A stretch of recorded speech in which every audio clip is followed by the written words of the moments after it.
Hi, hey guys, welcome back to our Tactical Tuesday live stream. I got a bunch of awesome stuff set for you guys tonight. Got a buddy of mine, Eric Christianson, coming in via video for to talk about the Mountain Readiness Expo we got coming up. The Nutrient Survival is one of the sponsors there. It's going to be a great thing. And now we got Nutrient Survival's got a bunch of cool stuff going on. And then I got Steve Holland in after that. I just watched, I'm looking at the security cameras. I just watched Steve pull in. Good stuff indeed. We still have our usual sponsor here, Venture Surplus. You guys know the deal. Venture Surplus brings the surplus store to your door. That's kind of a catchy motto, right?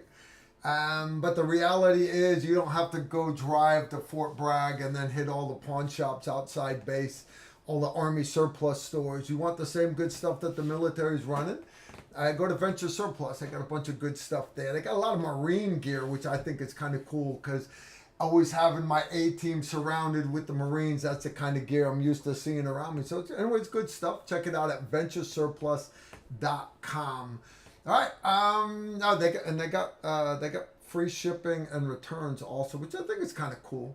Looking at the cameras, Steve's still hanging out in his video. If this is your first time hanging out with us, guys, welcome to Tactical Tuesday. We take questions from you guys, the studio audience. Why? Well, because you guys are our reason for doing this, if you think about it, right? You watch our videos. Well, we want to interact with you guys, let you know what's up with us, because you understand a lot of my videos I film months ahead of time, literally months ahead of time. The video that comes out this Friday, no, actually this one I filmed more recent, but last Friday's video was filmed back in February. We didn't get it done, all the editing and everything, until just it was like 6 hours prior to it going live. I didn't do the write-up until literally like 20 minutes prior. But we're starting to get our ducks in a row again. Matter of fact, I was just working on the video list for the next 2 days, and then I'm filming again next week with Coach from Texas A&M's Corps Cadet Marksmanship Team. Gonna be he's got a bunch of great new shooting drill videos for you. I got Big Al bringing us some more stuff. EDC for a big guy. All right. You got a little extra gristle, a little extra muscle. How do you hide those big blasters? Stuff like that. So, anyways, good stuff indeed. This Friday's video is actually about setting the diopter, your eye focus for focus in the reticle, right? But how do you set it on a low power variable optic? Remember, that's 80% of the time is going to be used as a red dot. So it needs to be 1x. It needs to be a true 1x. And sometimes focusing that eyepiece so it's crystal clear reticle wise, you're actually throwing off that true 1x, and that'll screw you up close. So anyways, that's what this Friday's video is about. Good stuff. Right. Guys, I mentioned I got Eric. I'm hoping Eric is ready. Can you hear me, Eric? I got you loud and clear. Nice. All right, guys. Eric from Nutrient Survival. Hold on just a second. Let me pipe him in here real quick. That worked pretty good. Right? It's a heck of a lot better than last time, Carl. Remember that horrible right. echo that we had going? That's sexier. All right, guys. If you don't remember Eric is an old Army buddy, and he came and did Operation Valkyrie with us, which was totally badass. He didn't die. He also tried to get me a Staccato pistol, and I'm like, we'll see. Give me some time. Anyways, Eric, I actually went down, guys, while I was down in Texas. I got invited to go tour the Staccato Ranch complex because I need a new place in Texas to teach classes. And it's a beautiful facility, Eric. I don't know if you've been down there yet, but the ranges are manicured. It is beautiful. Some of their sporting clays areas are just phenomenal. And anyways, I got a lot of SF buddies that are running Staccatos. They're not running them in overseas in a mud and dusty environment, but the Staccato is a beautiful, beautiful pistol. So they're like, Carl, you're going to have to give in. You're going to have to try one. So, Eric, if you were to offer me another Staccato pistol, I probably wouldn't say no to you. I'm just saying, I'm asking if I can do a video review of a Staccato. I tried Remember? Ooh. And then you were so hung That's up hot on coffee right there. Yeah, you were hung up on your Glock. You know, you're a Glock guy. It goes bang. It goes bang every time. Goes bang every time. Yeah, Right? Oh, I so forgot did you to have put a my great mic time on. down there? You sound much better with the microphone, by the way. Really? If I actually clip this thing on, can you hear me? Oh, that is so much better. You sound All right, just. all right. Is that better? Okay. Can you guys hear me okay? Let's see. Whoops. Carl's mic. Yeah. I know. Donut wants his fire extinguisher video. I'm sure he's going to be nagging me about that. All right. So tell me about Staccato Ranch, Carl. What's that? Tell me about Staccato Ranch. That's what you're describing. Staccato Ranch is, I didn't get to tour the facility. The guys that you tried to hook me up with, nobody was available. The girl that gave me the tour is, I know Angela Gurlitt. I met her through the Texas Rifle Association, their offshoot of the National Rifle Association. She's very, very involved with the shooting sports, especially the cadets on the marksmanship team there at Texas A&M. That's where I met Angela.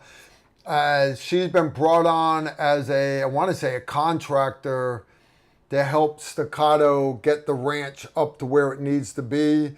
And anyways, they would be a fool to not make her a full-time employee because she's telling me, I didn't realize how switched on she was as far as business models go and everything. And she did nothing but chew my ear off about stuff that you normally wouldn't hear outside of a boardroom, and profit margins and this and that. And I'm like, okay, so you've actually, I didn't realize, all right, she's not just another pretty face. This girl knows what she's doing. So I'm like, yeah, okay, cool, I'll buy that. It is a very, very nice facility.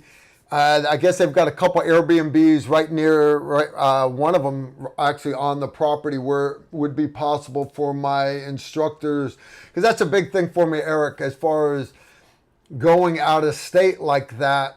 I lose a lot of my profit margin, travel for instructors, and lodging for instructors and meals for instructors and everything. So, when we went down to Texas, and I'm not bashing ETTS, which is another range complex, but I'm really bashing them.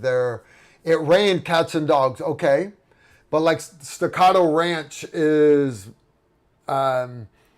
They're currently working on their drainage systems around all their ranges. They're putting a lot of work in. The berms are immaculate, and I was like, yeah, they need to gravel these things. ETTS was a mud hole, total mud hole, and but yeah, you start looking at putting instructors up and everything, that gets into thousands of dollars a day. So no biggie. I was hoping I would get to tour the pistol facility itself because I like making guns, stuff like that. That didn't pan out. I'm sorry. Yeah, maybe next they're time. all made right there, obviously. Oh yeah. I can see how big the building is. Yep, that's a brand new building. Remember we did Celebrating Heroes probably about 2 years ago? Yeah. I invited you down. You were busy. You couldn't make it. And it rained. That's when they were starting to open up that new facility out there north of Georgetown. It used to be, I think, closer downtown Georgetown. I'm not exactly sure, but now it's distant. But it rained like crazy, and it turned into a mud pit as well. So that's why they're working so hard on the drainage system. Oh, I bet. I'm 100% sure. They're building a new indoor range there. And I've been to some really nice indoor ranges. I mean, really nice ones, like cigar rooms off to the side with the big leather lounge chairs. And hold on, she's wanting me check Eric's sound. They're trying to say that I have your sound too low. Let me. Okay, you did that last time to me. Okay, yeah. How's that? See? I'm gonna dial yours up. Of course, then I got to dial mine down a little bit. Check. All right, Susan, let me know Let me know if that is better or if that's not better. Check. Anyways, the indoor range, it's not done yet, but I got to see it. And it's all marble and hardwood, and it's truly going to be a cutting edge facility. Eric, I just dialed Eric up. How does it sound now, Susan? Thank you, Susan. Yeah, that's a little better. Is that better? I believe. That is better, Eric. That is better. We sound, I can't tell because we sound, clear to each other. But last time that you had me on here, it was a disaster. How much longer is it going to be on? You what? How much longer? Yeah, give me some time, Steve. We're good. Steve Holland just rolled in, and he's wanting to sit down and talk to Eric as much as I am. Good. You got time, Steve. Steve brought a crossbow, all kinds of stuff. All right, Eric. So I don't want to tie up. What's new with you guys? What is new with... Okay, well, first off, I have to announce this early because we have this TR Live 20% off when you use that code for the foreseeable future. It will get turned off, but whenever Carl invites me on, I always extend that TR Live for 20%. We don't do that normally. Carl has a bunch of cool little things on our website. His Special Forces bucket, his TR, Operation Valkyrie, Bug Out Bag, little echo, I heard, but hopefully it's not bad for your audience. I'm trying to turn yours up, so hopefully they can hear you. Okay, so anyway, so that's the first thing. So you get this super hot TR exclusive deal with TR Live. So anyway, but the really cool thing, the reason that I wanted to get on your show to be able to talk to you and talk to your audience is to announce a brand new promotion that we have running, because as you know, we are not an emergency food company. We're not. We're a freedom company that happens to sell emergency food. And what is the ultimate form of freedom? Because we have a slogan, feed your freedom. But what does that mean? It is, from a food standpoint, it's about being able to break free from ultra processed food, from empty calorie food. And you've heard that pitch before, but that's our deal. We show our food with 40 essential nutrients, vitamins, minerals, amino acids, fiber, omega-3, omega-6, all that stuff. But freedom, especially if you're an American, freedom, it has a lot to do with ownership. And one thing in particular, land ownership, home ownership, right? That's the American dream, to be able to have a piece of land that you can call your own. Put up your fence if you want. Put up signs that say no trespassing, right? Do things the way that you want to do it and the way the good Lord intended without interference.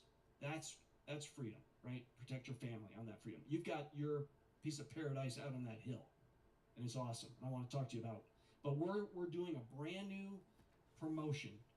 I'm calling it a promotion because it involves giving away something, and it involves giving away a piece of freedom, a piece of land. We're giving away a piece of land, Carl. Anywhere that you want to go own a piece of land that you can call your own. I can't raise them anymore, Nick. I got you. I can hear you fine, Eric. They're saying that they can't hear you. Oh my God! I know. I'm trying. This is pure gold, Jerry. I know it is. I know it. All right, Nick, come here. Show me how to do that. Just come. Sit. You're not on screen, Nick. You're not on screen. Come sit. All right, give me just a second. All right. Right here, Nick. You can't. Nick's got his wife beater on. Nick, he doesn't want you guys to see him. This guy. I'm trying, Eric. I'm trying. That's not it, Nick. Or it is. Control room. Check. All right. He's trying. Check.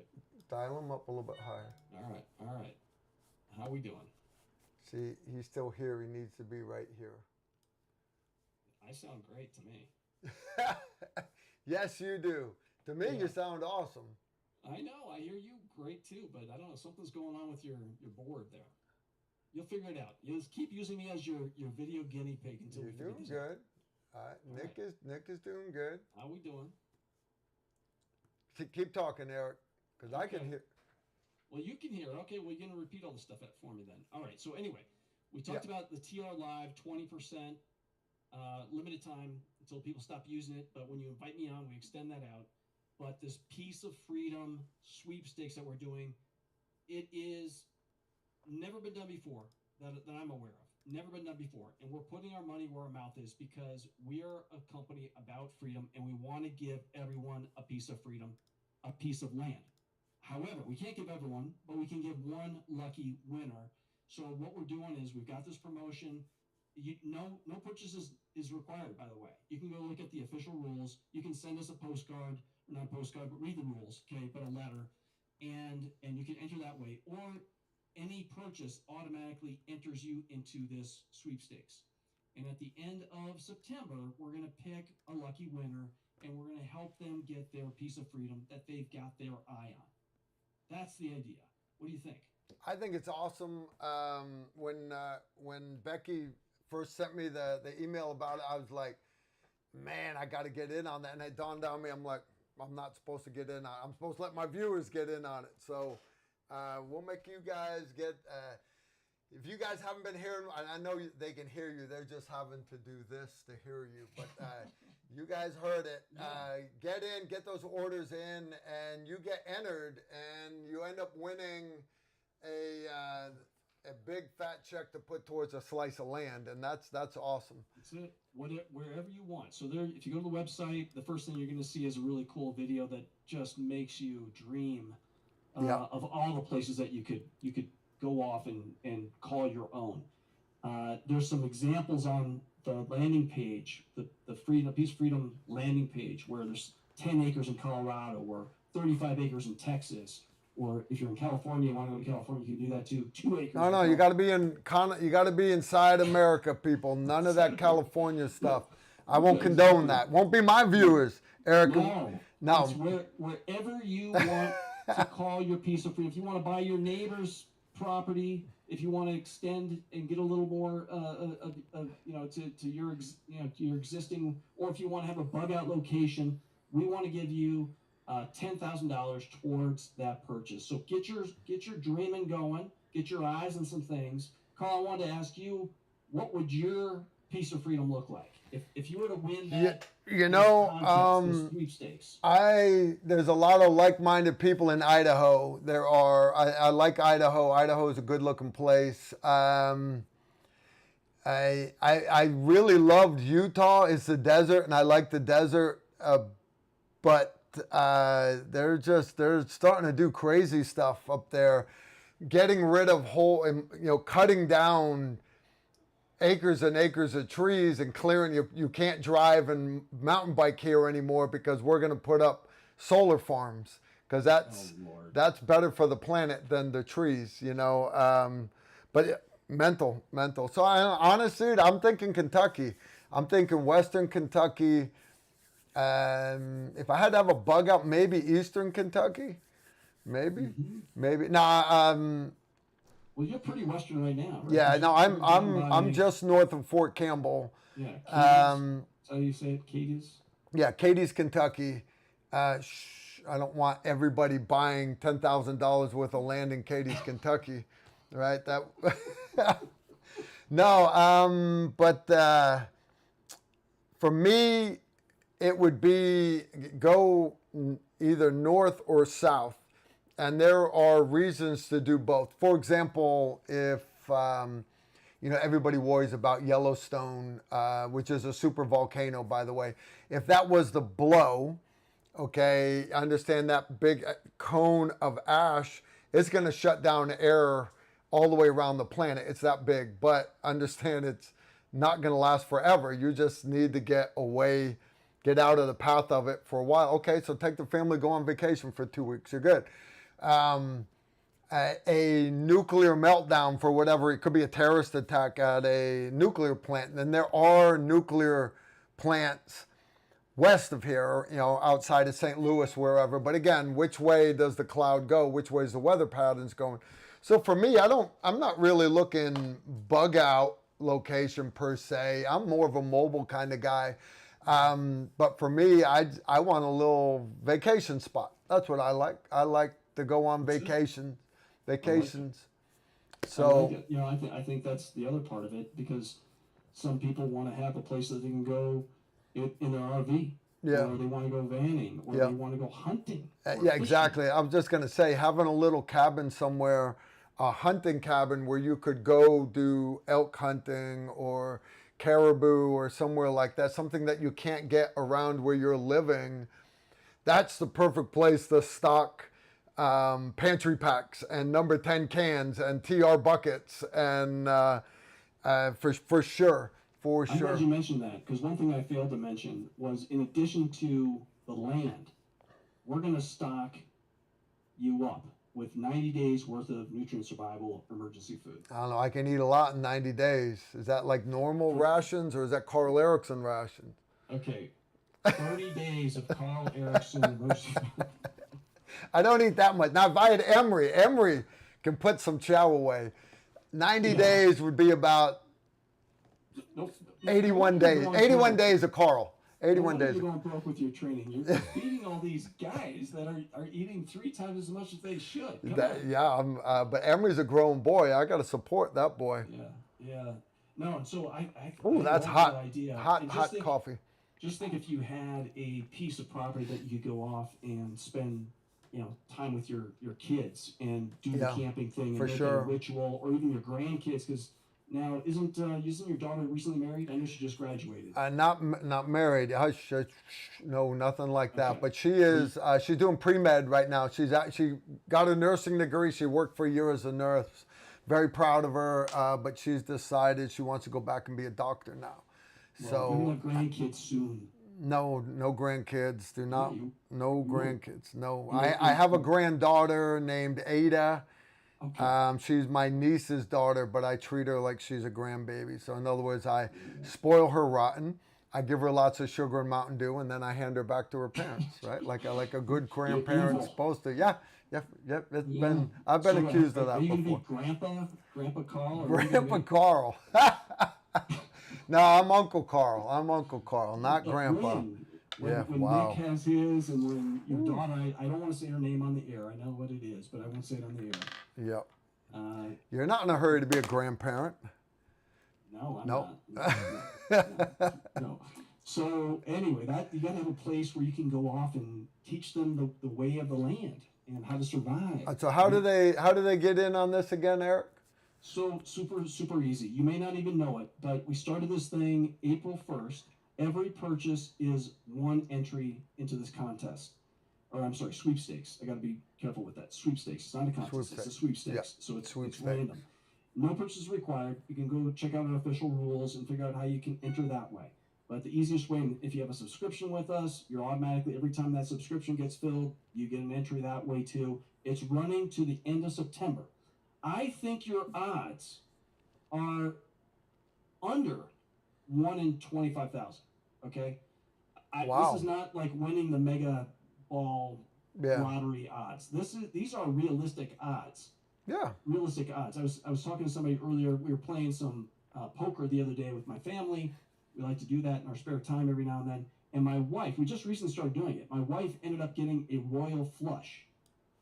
What are the odds of a royal flush are about like 1 in 250,000. Yeah. And she got it. Okay, so think about that. She got a royal flush in 4 days of playing poker, and you've got a shot to win a piece of land, a piece of freedom. The odds are much better. Yeah, I'm gonna see if I had a couple questions coming, Eric. I'm gonna see real quick if any of them are for you. TR Live. Don't forget, TR Live is a great opportunity to take advantage of getting in on this thing and saving. TR Live saves you 20%, guys. That's awesome. Ghost Enemies wanting to know if I'm offering a class in lip reading for live streams. They can hear you fine now. Don't let them give you. Gavin Simpkins. That one's not. That one doesn't have anything to do with Eric either. Okay, guys. I'll save your questions for later. I'm not ignoring you, Gavin. I only got Eric for a couple more minutes.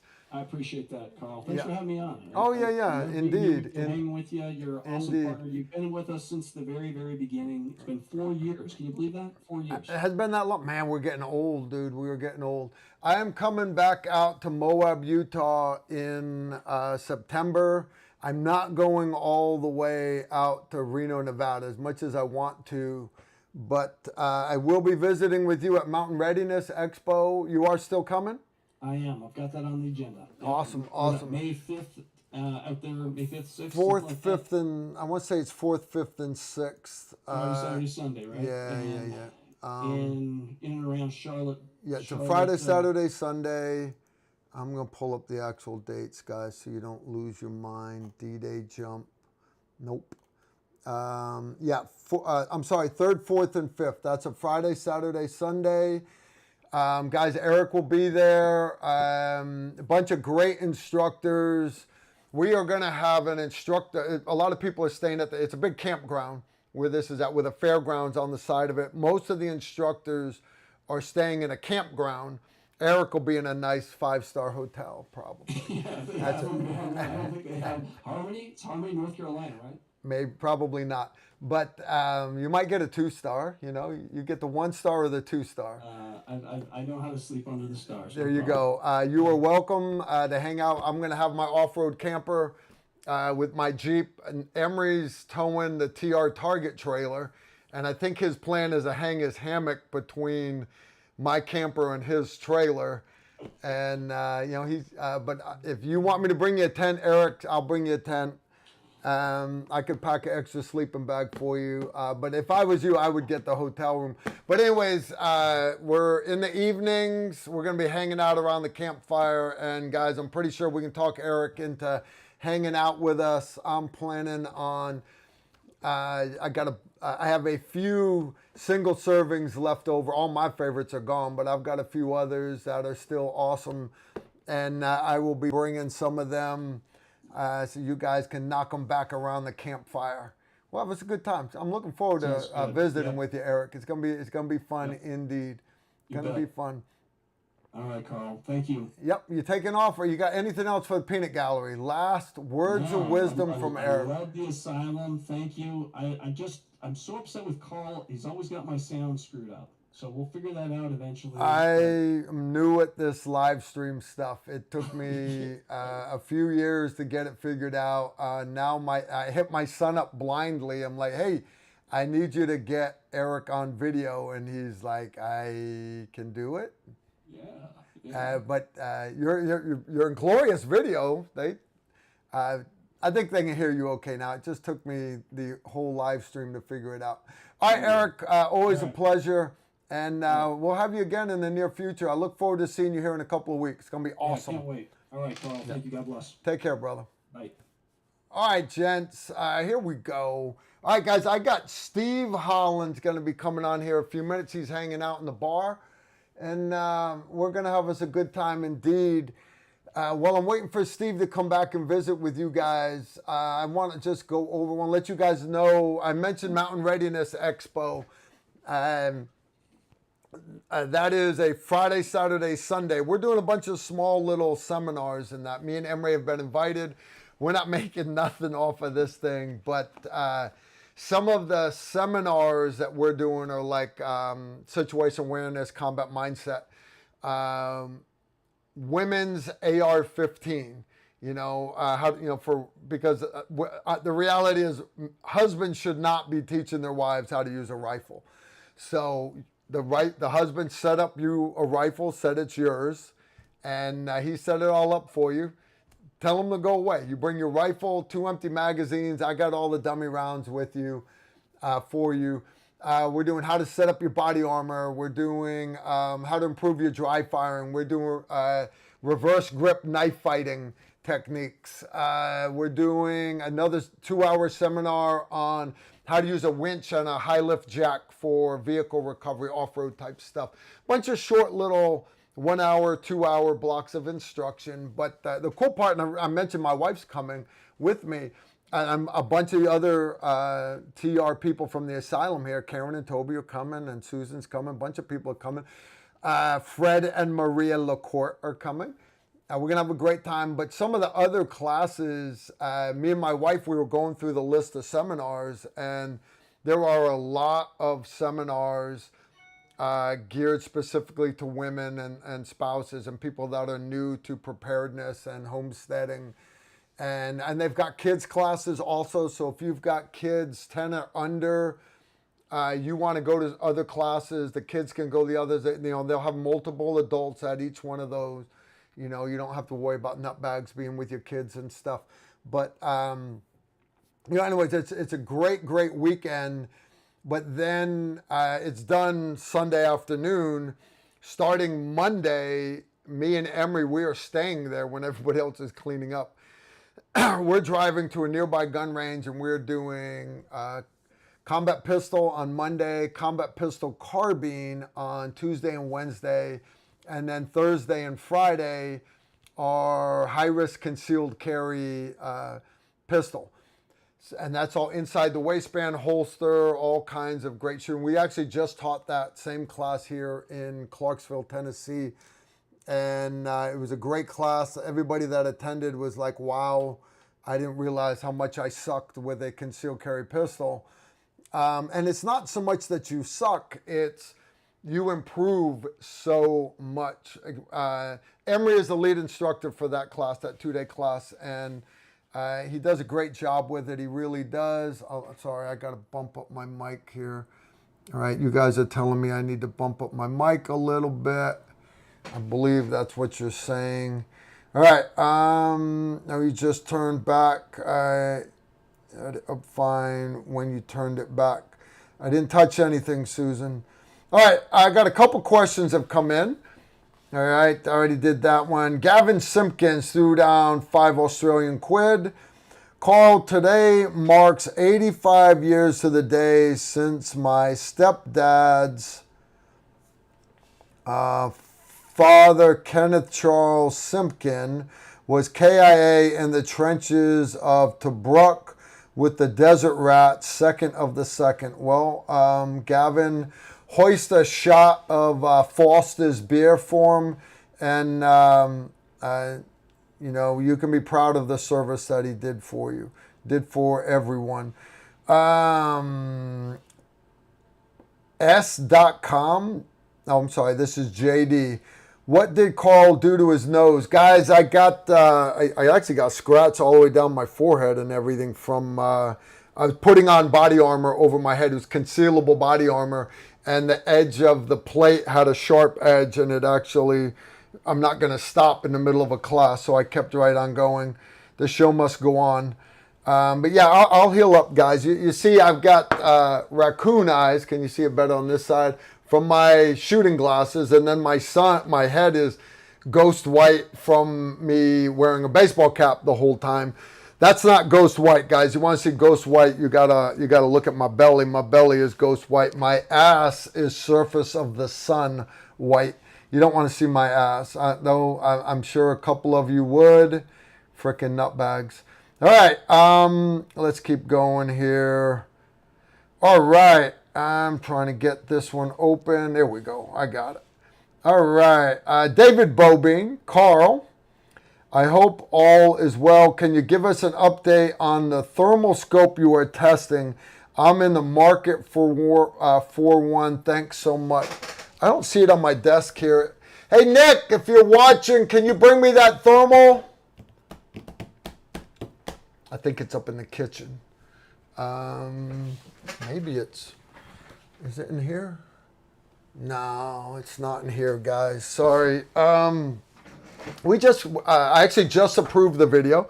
The video is done, and it is badass. It really is badass. All right. If my son brings it down to me, I will give you guys a class on it right here. You were reading old messages. Sound is fine with... okay. All right.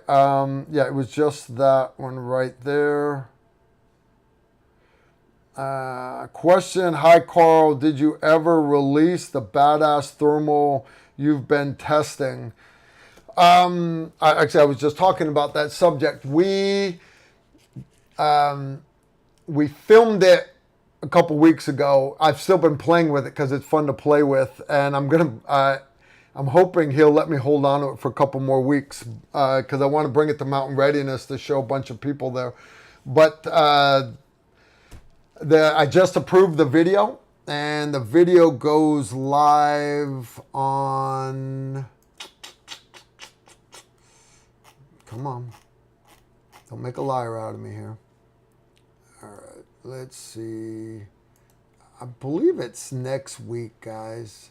Here we go. I can tell you for sure. The cool part of having my computer right here is best multi-purpose thermal for hunters goes live April 26th. So it's not this Friday, it's the following Friday, guys. This Friday's video, I was talking about a few minutes ago. It's about setting the diopter on low power variable optics. But yeah, the thermal one will be the next week. We got a couple other ones we've been working on. KRG rifle chassis, law tactical conversion, putting that folding stock. But they've also got, I've got another one of their things right here. I don't know if I got it in the box. That one's empty. That one's empty. You're right. I don't have it here. I thought I did. Guys, my house has turned into a storage shed for all of the sexy stuff I've got to do videos on. I got two. I don't know if you guys, you guys stay up on U.S. history, but when the Soviet Union broke apart, the Czech Republic did not. They're the only country that did not adopt the AK-47. They actually came out with their own rifle, and it looks a lot like an AK-47. It takes AK mags, but it is different. And I actually got two of them from Czech Republic Arms or whatever, and whatever the company is. There's a YouTube guy that's what he does. He's a Czech living in the U.S. He came up to me at SHOT Show, and he's like, "Carl, I love your channel, blah, blah, blah, blah, blah. Hey, have you ever heard of these guns?" And I'm like, no, never. He said, "Well, this is," I'm like, yeah, that's kind of cool. So what I did was I said, dude, if you get me one. And so what he did, he sent me a couple, and I'm going to play with them. And if they're worth you guys seeing a video, I'm going to invite him down. So, because this guy's animated. He was animated.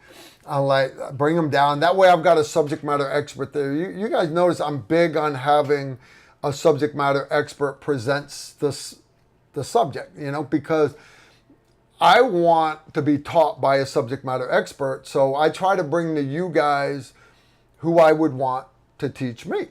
And so sometimes it takes a while for me to put videos together and stuff, but it does finally work out in the end. Yeah, without a doubt. So anyways, Mountain Readiness, I'm excited about that one.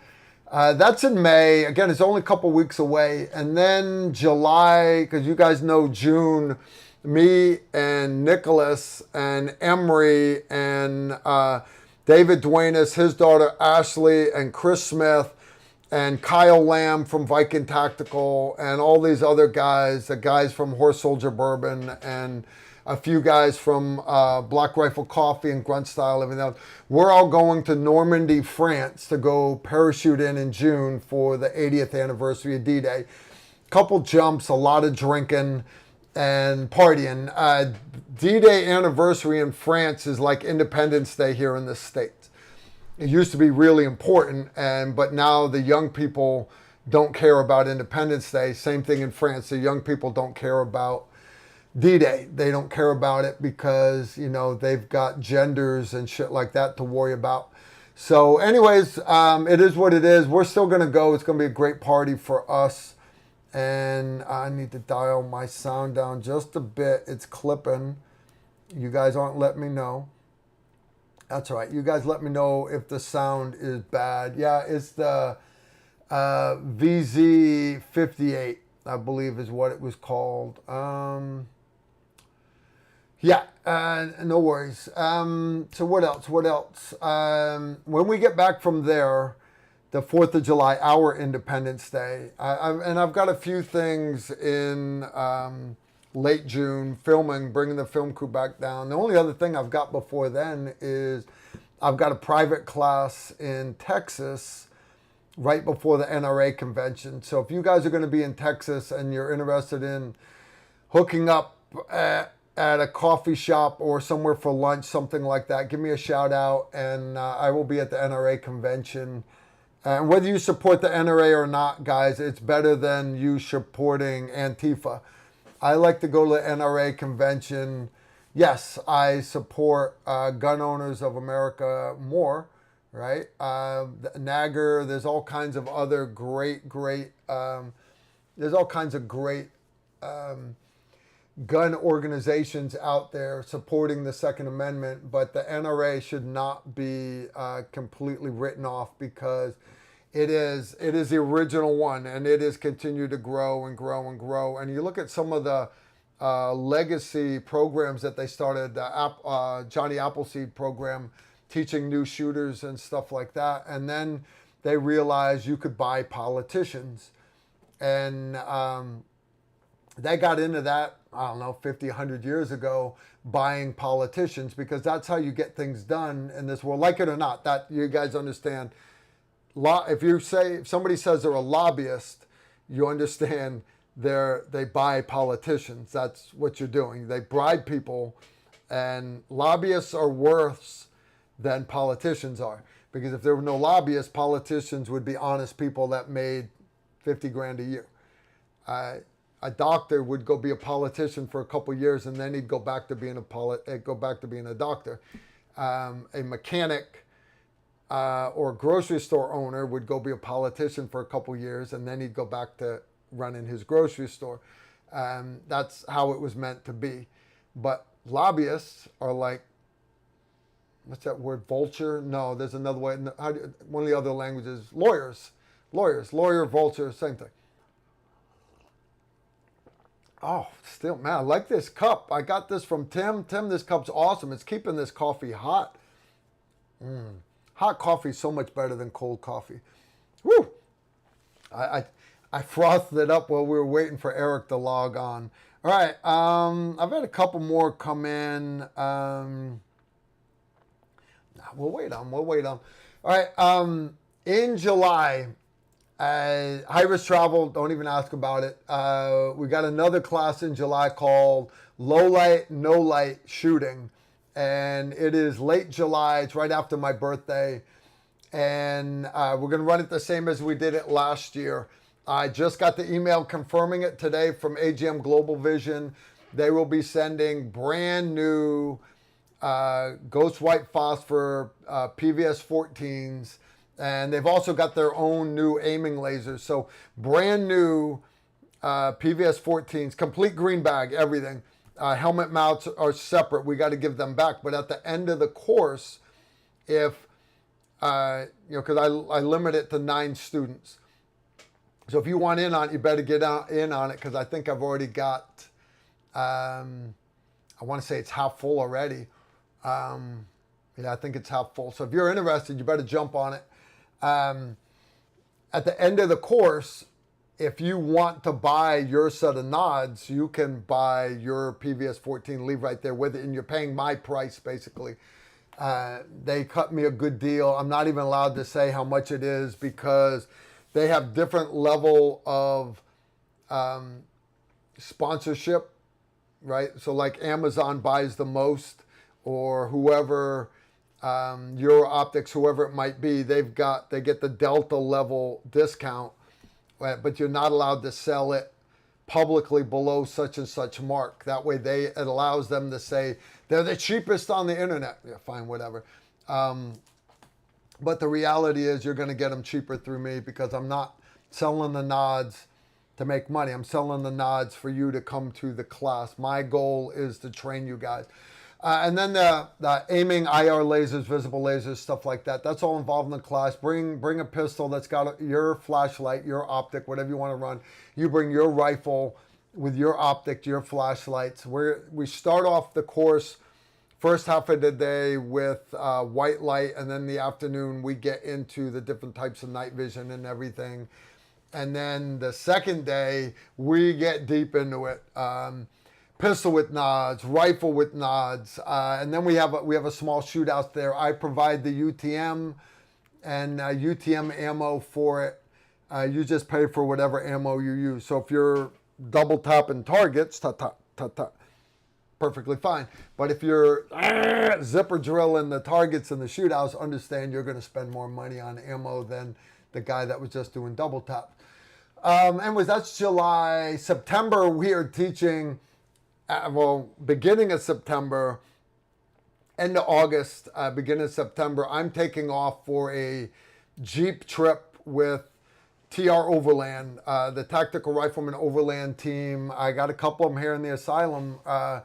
Karen and Toby Harrison, they're going with me. My nephew Jamie is going with me. He's got his Gladiator set up now. Mickey's bringing his Gladiator. I'm trying to see who else is here. Anyways, we're doing the Jeep Invasion Pigeon Forge last weekend in August, and then we're off to the mountains of Colorado, up in there for a few days, and then Moab, Utah. My wife's going to stay 5 to 8 days, and then I'm going to put her on a plane and fly her home. She can only take so much dirt road and sleeping in a camper.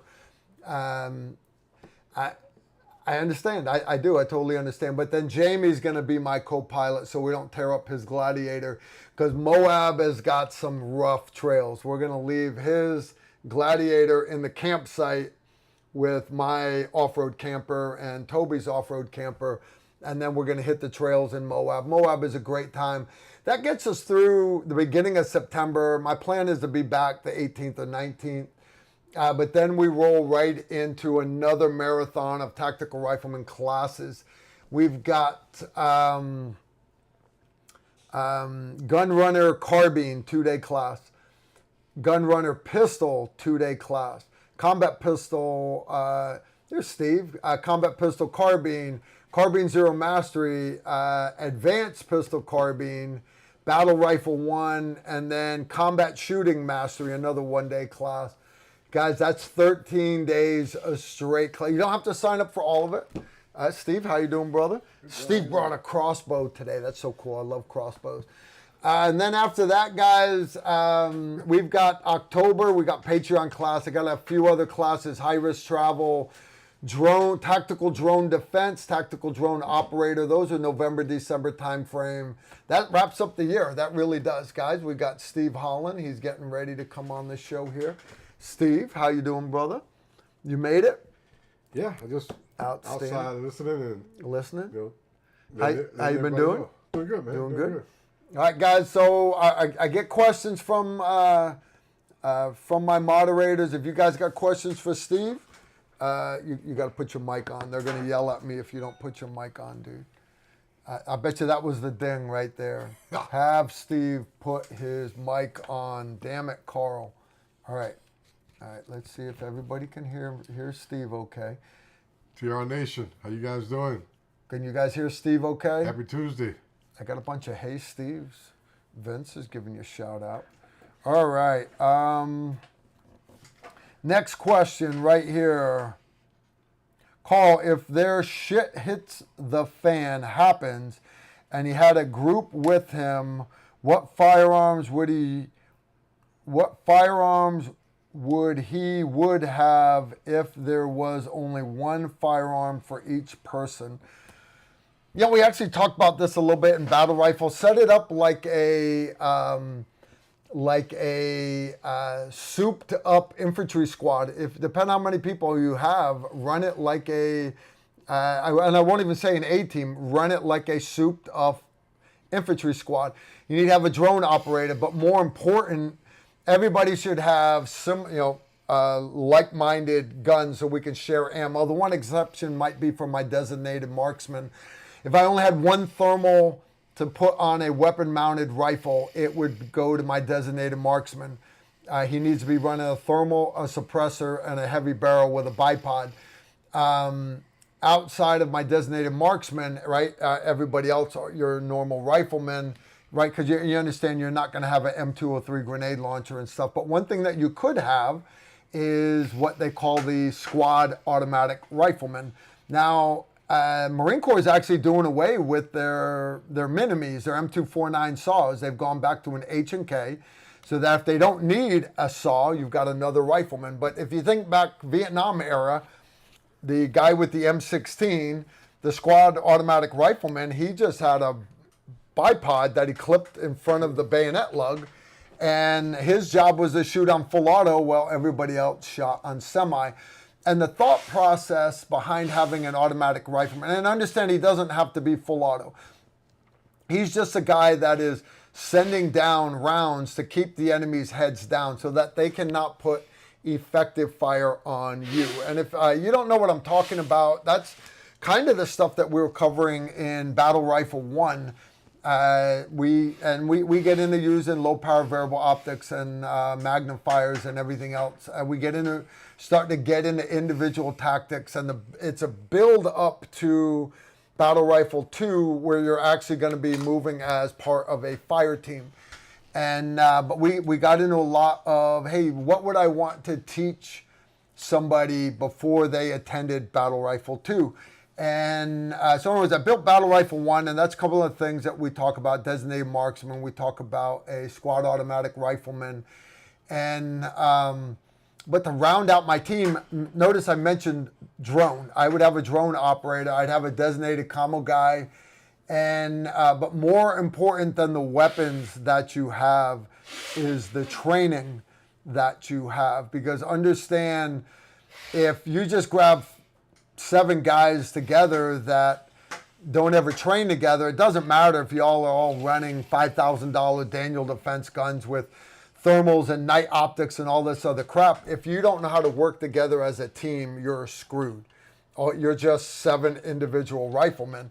But if you take a well-oiled machine, a group of 7 guys that are used to working together, it don't matter if they're running iron sights, brother. They're going to eat the other side alive. They really are.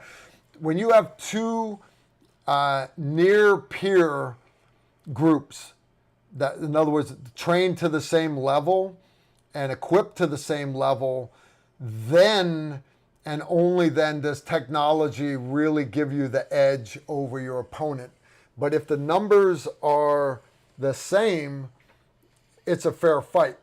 All right, and you don't fight fair. You want to take advantage of any advantage you can get, whether it's a technological advantage, firepower advantage, communications advantage, night vision advantage. But more important than anything else is your level of training, guys. All right, decent question. So what's new with Steve? Bring us up to speed, Steve. What's new with you, brother? I couldn't say anything particularly new. I had a couple things I want to share with the guys tonight. One of them quite didn't work out for me. I didn't have time to put everything together, but that's for another show. Another show. Another show. Just day-to-day life and trying to keep up with what's going on in the world. He brought a crossbow. I'm not sure if you can touch a crossbow on a live stream, but let's try it out.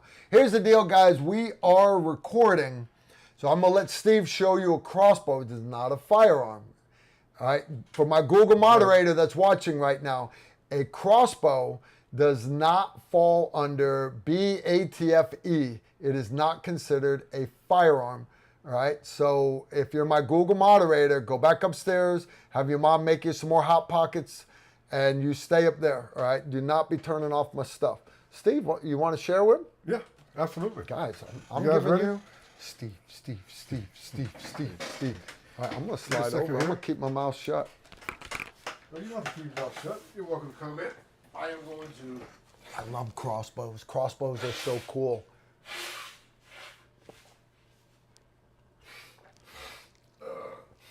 So...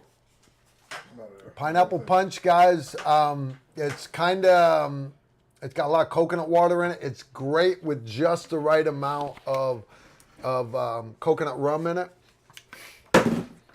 But I didn't have any tonight. Sweet, dude. What's all this crazy stuff? Oh, is that for cocking? That's a cocking. What? That's just crazy shit, Saj.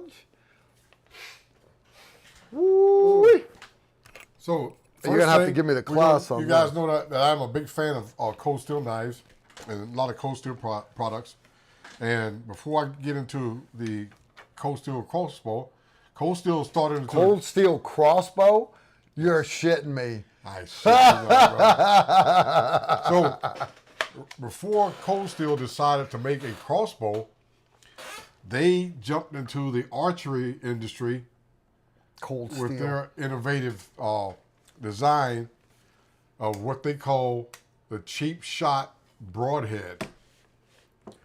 And basically, Serrated through blade. their engineers and material makers, they figured out a polymer design. That's plastic. Yes, polymer. No shit. Yeah. Huh. And they turned the archery industry upside down. Because, you know, a lot of these companies make their money off of the broadheads. And you see all kinds of broadheads when you go in the hunting store. Yeah. And I've seen some that were, you know, 3 in a pack for $45. Okay? Yeah. So they appropriately designated this the cheap shot broadhead, where you get 6 broadheads. I want to say, don't quote me on this, about a third less than what you would pay for all these fancy broadheads you see in the stores, even in Walmart, for 30, 40, 50 bucks for a broadhead. These were in the, I think I want to say in the $15 range. Oh, that is bad. And of course, everybody said, "Oh no, you need the double-bladed, quadruple, razor edge." Cold Steel said, "No, you don't," and they proved it time and time again. Go on YouTube, Google cheap shot broadhead, Cold Steel cheap shot broadhead, and they have numerous tests against different materials, even ballistic gel, shirt, coat with a ham behind it, and these things perform. Now, after they got this rolling and got their, you know, their funding up where they could do some other stuff, they came out with another polymer plastic broadhead called the Buzzsaw. It is wicked. It is wicked. I don't know if you guys can focus on that. Right? Look at that thing. That. Randy would like this. That's actually pretty sexy, Steve. Oh, it is. Look at that, guys. Right? Now, And that's carbon fiber also. That is badass. That's a video, Steve. You're gonna have to leave this here. You don't mind leaving it here, do you? no, I don't mind. He's like, I want my shit back, Carl. No, actually, my son Brian turned me onto those. You know, he would get on the internet and see all these different videos and all these different companies that are making things. And we have several crossbows. My main crossbow is a Barnett crossbow. Yeah, so's mine. I've got the 400 Ghost and the 410 Ghost. Now, the crossbow we're about to show you is not as fast as the 410. I don't know where they're up to now. They could be up to 450. And that model number is the designation for the feet per second, the speed. Wow, that's hauling ass. Now, this one, what I find interesting about this one, the Cold Steel, is That cocking mechanism Number one, is badass. it's small and lightweight. Number 2, it's got an ergonomic pistol grip, similar to an M4, AR-15 M4. It's got the AR-15 stock. So even if you want to, you can put the Magpul stock on the back of this, okay? It's running Picatinny rails across the top, and I've mounted a Seymour sight on it. The velocity on this, as you notice, it's a very small bow as far as the power selector. And my son has put the little doodads on here to keep the string quiet. I always tell him, I said, Brian, at that distance, you don't really need to have it. But it's his crossbow, so I let him go at that. Yeah. Now, looking at that, you would say, I know that's not as fast as a 400 or a 410. No, it's not. It averages with a 125 grain broadhead, 230 feet per second. But it's almost half the size and weight of the other crossbows that I have. It's got They want to know the model number. What's it called? It's a cheap shot 130. Cheap Shot 130, guys, made by Cold Steel. You can get it at Walmart. Now, if you can see this, I don't know if you can get it from Walmart, by the way. You get it on Amazon. If you were to take the red dot sight off, you see the rear sight dot here. And if you look at the front sight, let's see if I can get that on there. The front sight here has a fiber optic dot on it. Now, the most interesting thing I found about this is the cocking mechanism. That thing is awesome. Because on my Barnett crossbow, I've shot a couple of deer, and of course, you know, you don't go and approach a down animal until you cock and load. Yeah. And of course, you got the string, and you know, I'm in a blind, so I'm trying to get out of the blind with this this big crossbow. Then I get outside, I'm peeping around the corner, and I take this string and wrap the string around. You have to put this thing down, step on the foot lever, and then recock the bow and everything else. This bow has a cocking arm. Don't click it, Steve. Don't cock it if you're not going to shoot it. Funny you would mention that. No, Not only does it have a built-in cocking mechanism, it can be decocked. Really? Without firing. How do you do that? Okay. He's going to cock it first. He's going to cock it. Make sure it goes forward. The string. Yep. See, you just picked up the string. Can you see that? Now we're going to bring the string up. He's going to put his eye out. Don't you put your eye out, Steve. It is cocked and ready to go. All right. So how do you decock it? So to decock it, right? Come all the way forward. Oh, and you just pull the trigger on it. Yeah. No, the trigger's up here. You take the...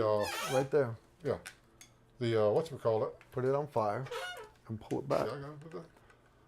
I figured it out. No, you didn't. All by myself. I figured it out all by myself. Steve, you good? No, I'm You got it. trying to get it just... Steve, this is not radio. This is television. You're supposed to be showing them while you do it. Yeah, I know. And this is why we have Steve on our live stream. See, you want me to do it, Steve? I just did it outside. I bet. Yeah. Put it on fire, and I'll pull the trigger for you. No, wait, don't do that. Where is the little thingy that makes the little thingy drop back? The little thingy? Yeah. You got this little thingy thing. There we go. There we go. He's got it. He's got it. You ain't got it. Anybody from Coastal, I hope you're not watching this. Don't put your eye out, Steve. Steve's going to put his eye out. Dane, this is why we have disclaimers on the screen. The acts you're about to see on this show are done by professionals in an enclosed environment. Please do not try this at home. You're cocking the shit out of that again, Steve. You're going to put your eye out. Oh, no. Steve's going to put his eye out. Okay. Anyway, I take these glasses off. So, you... the little mechanism here. These lights, I can't see with the lights. All right. Well, Steve's talking about that, guys. I want to remind everybody that if you're wanting to put a red dot optic onto your new pistol, instead of buying a pistol that has a MOS, like the Glock MOS system Gen 5, you don't have to do that. I used to recommend you get a slide pre-cut, but now there's so many great companies out there that have actually got it down packed. They can actually mill your slide. One of them, the one that I like, is called Danger Close Armament. Matter of fact, if you go to Danger Close Armament, please tell them that I sent you, and use code TR20 to save you 20%. I understand I don't get a kickback. I'm not making a dime of that. I asked them nicely to give you guys a discount, and that was for 2023. I think it still applies to 2024. If not, let me know, and I'll hit them up again. I'll get it turned back on for you. Good stuff indeed. All right.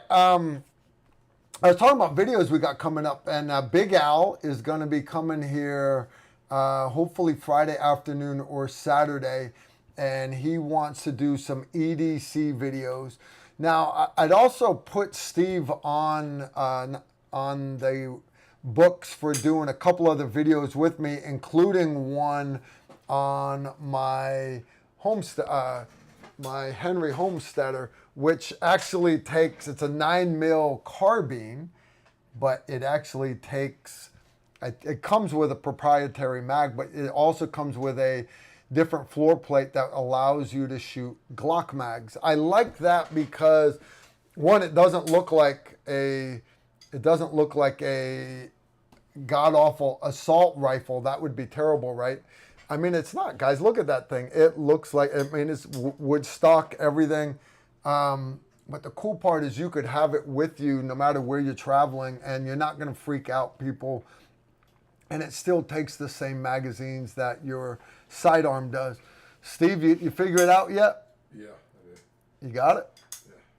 Yeah. He ain't got it. He says he's got it, but he ain't got it yet. You get it? Yeah. That puppy is cocked, Steve.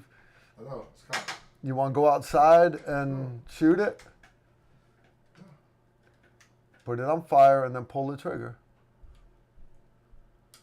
No, I gotta push it up here, push that down. And There we go. Woo! And Steve's back. Sorry, guys. Steve is back. I have my glasses on, but anyway, you can go from cock to. You can decock it. You can decock it. You can just like decock that. And I can decock it. Of course, I took the bolt out and decock it, so you don't have to fire a bolt through the. Through my son's computer. Yeah, that would be bad. The other things I like is got a Picatinny rail up front. To put your flashlight on.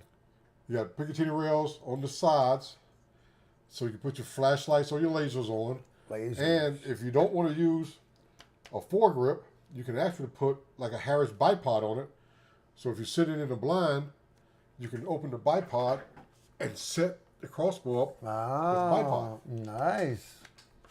Very, very cool. Very small, compact. You know, Steve, I think I need more. I need two more things in my life. One, I need more cowbell, and I need more crossbow in my life. I really do. I need more crossbow in my life. So we're going to have to do a video of that. You got the rails on the 3 o'clock and the 9 o'clock. You got a rail here, either for a foregrip or you can put a Harris bipod, any kind of bipod that you like. If you're sitting in the blind and you have some kind of support table in the blind. And it decocks. And the main thing that, hold that. By the way, Random American said that the deer is gone while you were figuring it out. Remember, I was decocking after I shot the deer the first time, and then I came out of the blind. The deer was dead, so now I had to decock it. So Random American, you are absolutely wrong. Absolutely. I don't know. Usually when I go deer hunting, I don't see anything close enough for me to shoot with a crossbow, and I end up having to decock it. So. Well, you know, it's normally I accidentally deer cocked hunting, it again. Okay. I didn't, Steve. I'm joking. Okay. You're good. What it is, see that little toggle mechanism right there? Yeah. Yeah. That's what does it. So basically, it takes most AR-15 M4 accessories. I like the fact that you can have a light on it or a laser. You zero the laser to the point of impact of the bolt. And these are, I want to say these are 22-inch crossbow bolts. And like I said, the average 125 grain cheap shot broadhead, 125 grain cheap shot buzzsaw. And they average about 230 feet per second. Which again, some people will say, well, man, I've got a bow that does 300 feet per second. I got that. But if you want something small, compact, with a built-in cocker, that's the main thing that got my attention when Brian showed it to me. Because he said, look what I got. And I said, what is it, Brian? A crossbow. My first thought was, you already have two. No, we already have three. And I was thinking, like, why would you spend money on... I said, you know what? It's his. It was his money. Then he showed it. He showed you. Went outside, he cocked it, boom.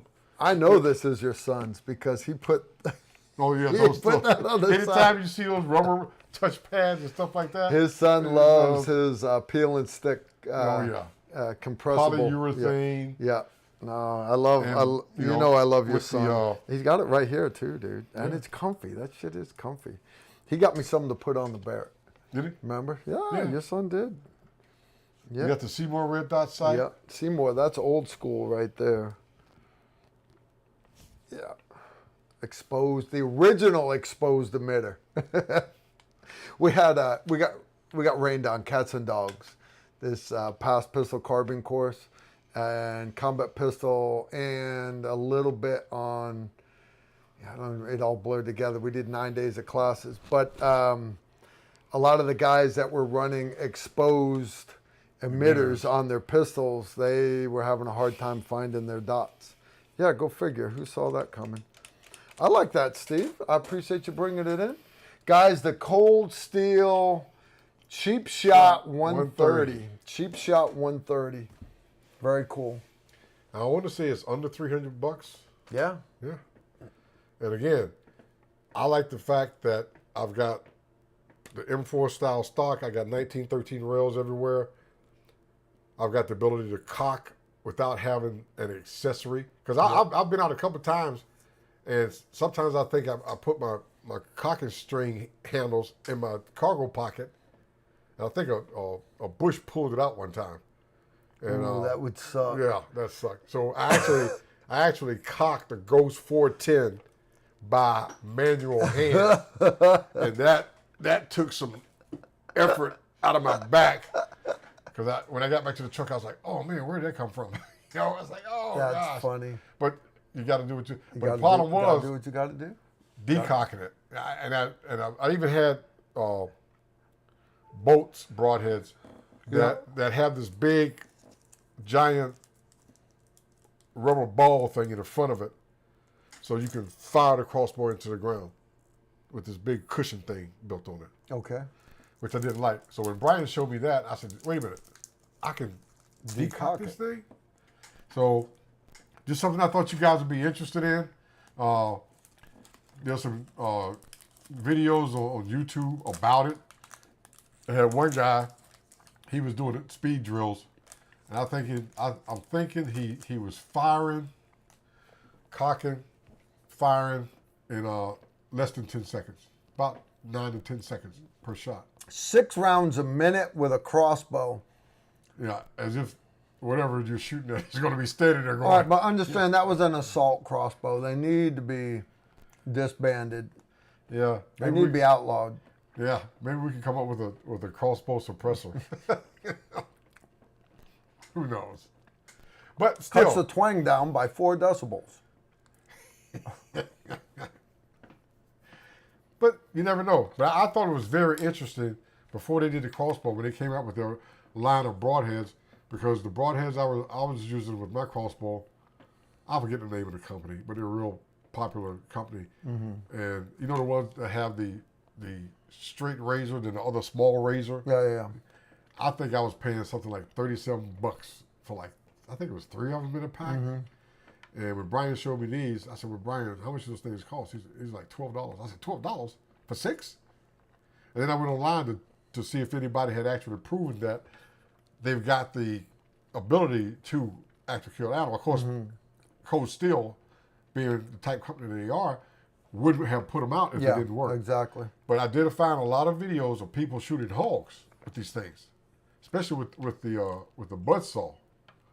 And this one guy, he hit a hog at maybe 60 yards with the I think it might have been a Barnett crossbow, 400 feet per second, and it zipped through that shoulder plate like it wasn't even there. When they recovered the broadhead, I mean, it has a little bit of damage to it, but to hit a hog that big, 350, 375 pounds in the shoulder at 60 yards, that's pretty impressive. Yeah, very and to much not so. spend, because when you spend, $45 for 3 broadheads, number one, you don't practice with them.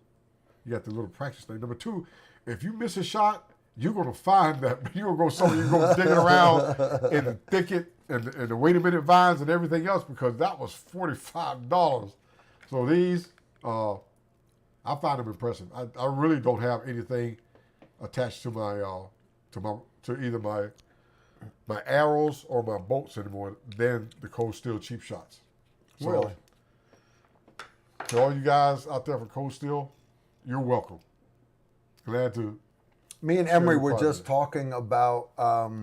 Emery's talking about getting a compound bow. He hasn't done archery in forever, and he's never had a good bow. All he ever had was like, people owed him money, so they gave him an old cheap one that was probably worth $100 when it was new.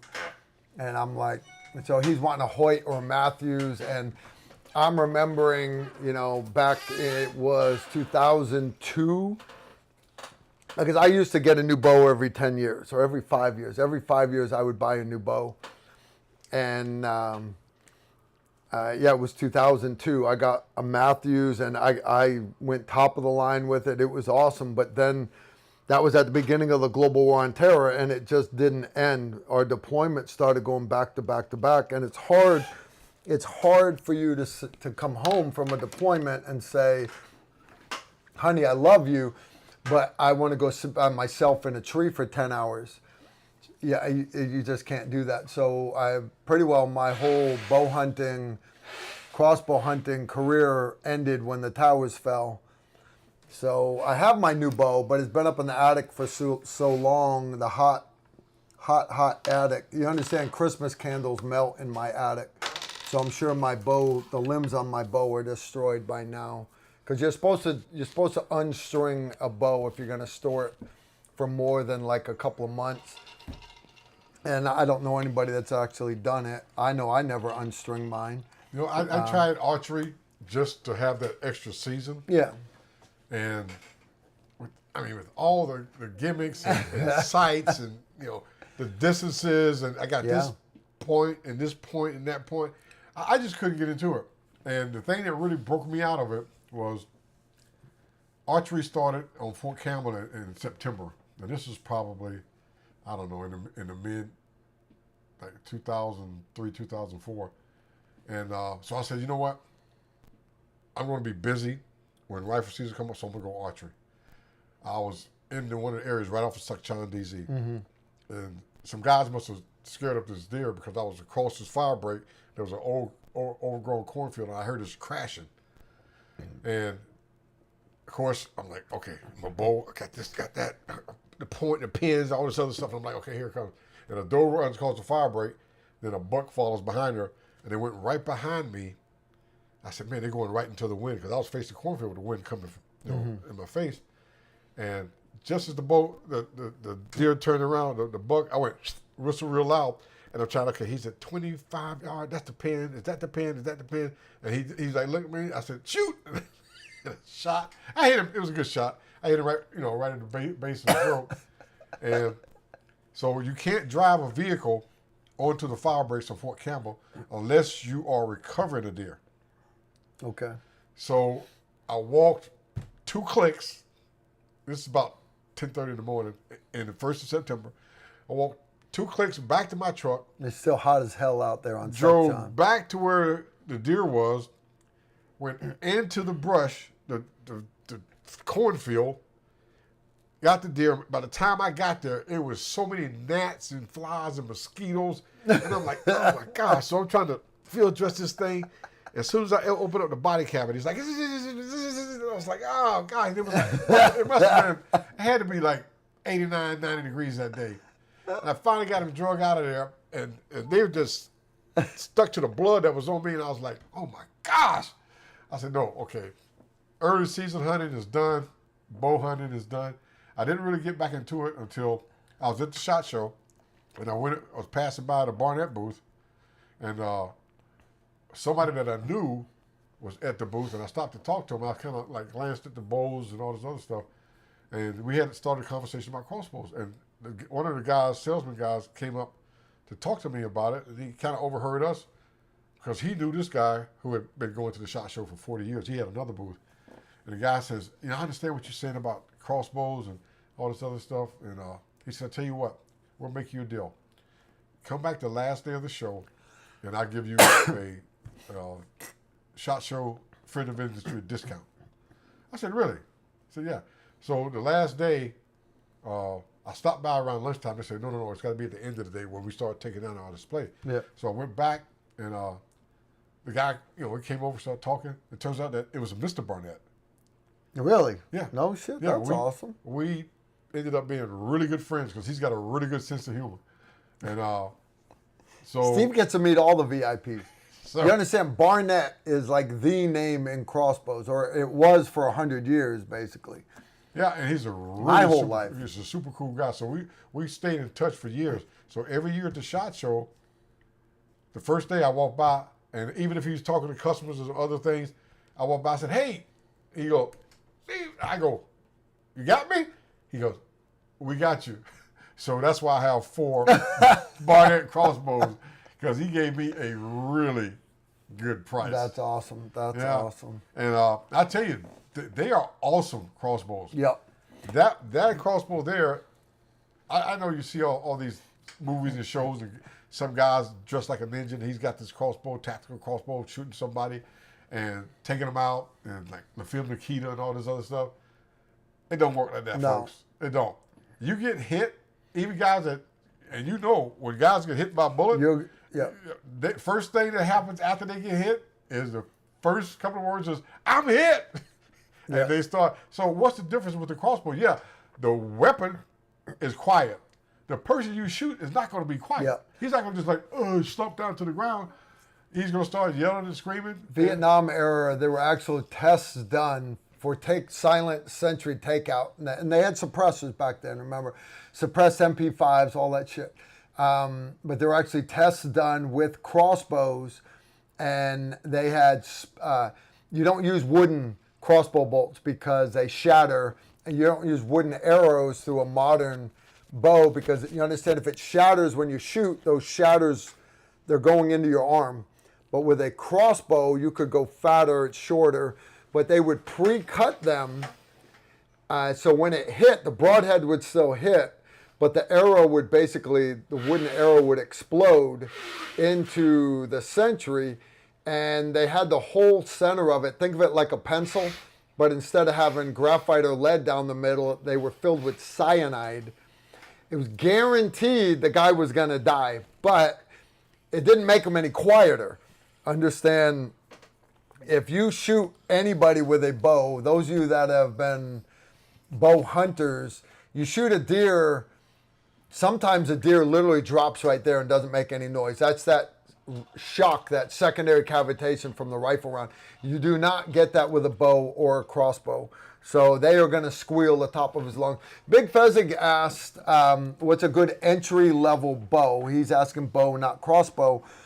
Understand that where Barrett is the name for, Barnett is the name for crossbows. Bear is the name for bows. All right, Mr. Bear was famous for taking every large game animal with a bow. He even took an elephant. He took a polar bear and an elephant with a bow. All right, and that was with the professional hunter standing behind him. Oh yeah, with a rifle. Oh yeah. You know he had rifles all around him, but he shit. Dropped the rhino, dropped the elephant, everything. Now the bear is B-A-E-R. Yeah, B-A-E-R. B-A-E-R. Now, again, understand Mr. Bear is long gone. I don't even know who still owns the company. Bear. That's a name, but I don't know who owns it. PSC is another big name. We already mentioned Matthew and Hoyt. Those are your 4 big compound bow companies that I know of. I got away from Bear and used to run PSC back in the late 80s and 90s. My whole time before the towers fell, I ran a PSC, and it was a good bow. Always served me well. And then I got a Matthews because at the time, Matthews was the top of the line bow. Hoyts are good also, but honestly, Big Fezzig, like I said, I haven't gotten a new bow since the towers fell, so I am not the guy for you to be asking about. But those are the names that I still know of. All right. I don't want to seem negative toward bows. Like I said, I've run bows, but it is it is another discipline. Yes, it's Another different. martial discipline. And the amount of time you spend learning, and I mean, you shift from 120 grain to 125 grain broadhead, changes everything. You got to change your sights, your pins. I mean, it's and then at the same time, you can have a deer at 30 yards and pick the 35-yard pin by mistake, and it's done. It's done. You see, the deer will crouch at the sound. I've seen so many crazy things. I would really recommend you consider a crossbow, because if you think about it, this handles exactly like your carbine. As soon as I picked it up, I'm tucked in. I'm like my carbine. Okay, a bow. You got so many, like your marksmanship steps that you use to shoot a pistol, to shoot a rifle. With a bow, I mean, there's so many things in your technique. Your fingers, the placement on your cheek. I mean, it's just so many things that you spend time mastering it. And not saying that, I mean, guys go out there and shoot animals every year in hunting season with a bow, but a crossbow is much more intuitive to a guy that shoots an AR or a semi-automatic or a rifle, that I would recommend going to the crossbow. Now, some states have archery season, which means you can have a bow, you can have a crossbow, you can have a freaking slingshot, as long as it's not a firearm. And some states have archery, which means a bow. Kentucky. And then they have crossbow. Crossbow which is separate. 30 days prior to a rifle. Which doesn't make sense to me, because an arrow is an arrow. Of course, the industry, they look at all the rules and they figure out a way they can game it. And you've got some companies out there that have air rifles that shoot arrows. And I've seen it. Sean Reno showed me his. And this thing is doing like 500 feet per second. and it looks just like a freaking AR. And so, I mean, if you're a felon... yeah. Now, but if you remember the great movie that got you and I both started down our path to becoming special forces, in the John Wayne, the Green Beret. Yep. He had the little mountain yards with them when they went to attack the little villa. Remember where the Vietnamese woman? Yep. And the security guards on the perimeter were set up, and it's like a treehouse platform. Yeah. And the little mountain yards would come up with their little stick crossbows and go, tick, and the guy was like, just fall over, dead. I said, that was a movie. Yeah, that was a movie. That was it a don't movie. work like that. It Don't got to be work squealing like like a freaking pig. Yep. That's all right. All right, guys. We're not going to drag this out too much longer. We're already down. We're down to 100 people. We got 100 people watching. But I do appreciate you 100 guys hanging out with us. It's always good. It's always good. And we only got 92 likes. So I can't believe none of you guys can reach that like button. I know it's a long ways away from you. Can't reach that like button. Maybe you don't. Maybe you don't like talking to me and Steve. I don't know. Dude, I even hit the like button. He hit the like button before you came on. I had the like button when I'm watching. Sometimes my wife hits the like button. She's watching. I'm watching, The Mandalorian. I take the time to hit the like button, for some of the episodes online. Let me ask you guys something. Maybe it's me. I would say a high percentage of actors and actresses in Hollywood are anti-Second Amendment, anti-gun. Yes. And I was telling my wife this the other night. I'm looking for something to watch on Netflix. And it's bad when you ain't got a movie to watch.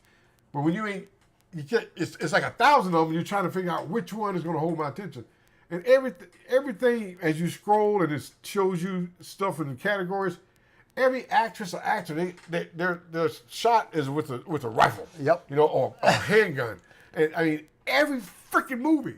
So how could you be so against the Second Amendment in this country and the right to bear arms, but you make your money like Alec Baldwin? Yeah.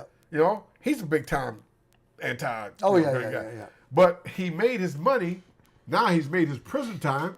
He ain't going to prison. He's gonna go to prison. He ain't gonna go to prison. He didn't deliberately kill that person. They handed him a loaded gun. If I handed you a squirt gun and told you, hey man, go squirt your daughter over there as she goes to blow the candle out, but I filled your squirt gun with gasoline, is that your fault? No, it's not your fault. Cole. I'm just saying, Cole. I hate Alec Baldwin more than Steve does. This is not even about Alec Baldwin. That's a very bad example. But it's not, though. It's not. He didn't know.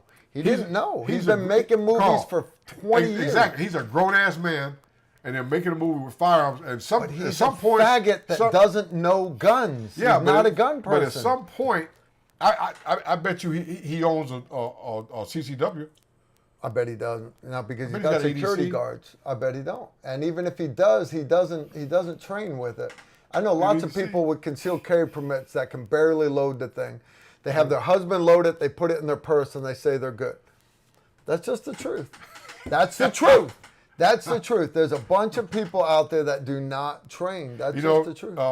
Andy Lane, the distillery, the one he's got in Pleasant View. And then the one here, he's got that big giant picture of him in a bar drinking with body armor and a helmet. Yeah. I asked him, I said, why are you wearing body armor in a bar? He said they were having a big night, big party night, and a bunch of people were sitting around the table. And this one lady, she set a purse on the table, and the gun went off inside her purse. And she looked around at everybody and went, who loaded my gun? So Andy said he went in the back, put on his body armor, came back out. He said, what happened? He said, oh, we had a AD, this lady's gun in her purse. And Andy said, is anybody hurt? No. Anybody bleed? He said, no. Well, let's drink. Of course, they kicked the lady and her friends out. But she said, who loaded my gun? Who loaded my gun? So, that being said, people...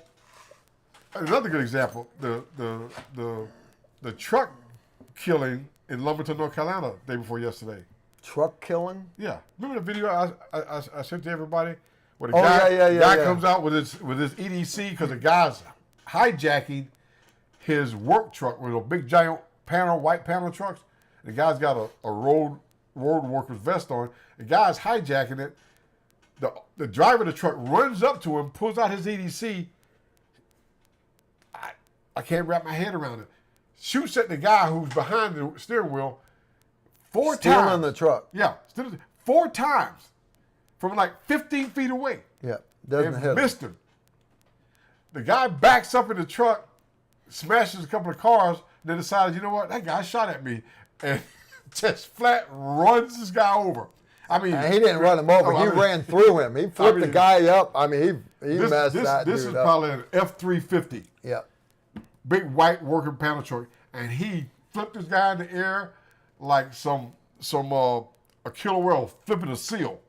And then he smashed him under the truck, and then he drove off. And I was sitting there thinking, wow, I can't wrap my head.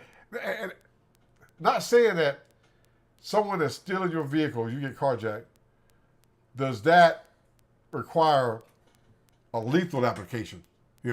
No, it doesn't. That vehicle. Now, if your daughter was in the back seat, or your child was in the back seat, that's different. But that lethal action, even though the guy his work truck was getting carjacked, I can't see taking a person's life because I'm gonna go back to work and say, hey man, somebody stole my truck. I can. I would completely support killing somebody that was carjacking, 100%. Steve, there's a reason why we don't do politics here on Tactical Rifleman. Yes, it is politics, Steve. It is. It is politics. It is politics.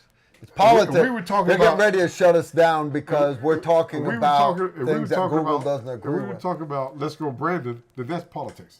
But this is a life situation that actually happened. It's really not, guys. All right, parting words of wisdom from Steve Holland. All right. Does he? Parting words of wisdom from Steve. Guys, we'll see you next time. Get a crossbow, not a bow. Trust in God. right, I'm not going to do you guys like that, all right? Hey, I want to thank my sponsor real quick, Venture Surplus. All right. Say hello to Venture Eric. Surplus brings the Army Surplus store to your door. All right. I love all you guys. Want to thank my moderators and everything. Steve, I want to thank Steve for coming out. I get counseled often that we're not allowed to do politics here. We're supposed to be a gun and military channel. It is because it was marksmanship. It was about marksmanship, or the. Coming right there. All right, Steve started talking this shit again, guys, but I'm back. All right, so I understand I can keep doing this all day. How is a guy in the parking? Coming right there. The path of the righteous That's man. better. That's better. That's the Steve we love. That's the all Steve we love. sides by the iniquities of the selfish and the tyranny of evil men and women. Blessed is he who, in the name of charity and goodwill, shepherds the weak through the valley of darkness. For he or she is truly his sister's or brother's keeper and the finder of lost children. And God will strike them down, those who attempt to poison and destroy our brothers and sisters. And they will know that his name is the Lord when he brings his vengeance upon them. True that, yo. Even Word in a out. white pickup truck. Even in a white pickup truck. Y'all take care. Shoot straight.